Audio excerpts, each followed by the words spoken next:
మిత్రులకు, శ్రేయోభిలాషులకు, నా బాల్య స్నేహితులకు, కుటుంబ సభ్యులందరికీ నూతన సంవత్సర శుభాకాంక్షలు. అలాగే ఆర్ఎంకే ఛానల్ వారికి కూడా నా ప్రత్యేక నూతన సంవత్సర శుభాకాంక్షలు తెలియజేస్తున్నాను. ఈ 2025 సంవత్సరంలో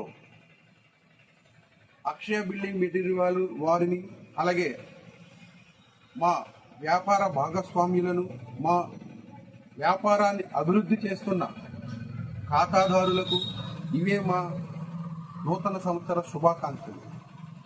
ఈ 2025 మొత్తం ఆరోగ్య ఐశ్వర్యాలతో మన ఆంధ్రప్రదేశ్ తులతూగాలని, నూతన గవర్నమెంట్ ఇంకా మరెన్నో పథకాలు తీసుకువచ్చి ప్రజలకు ప్రజాసేవ, ప్రజారంజకంగా పరిపాలించాలని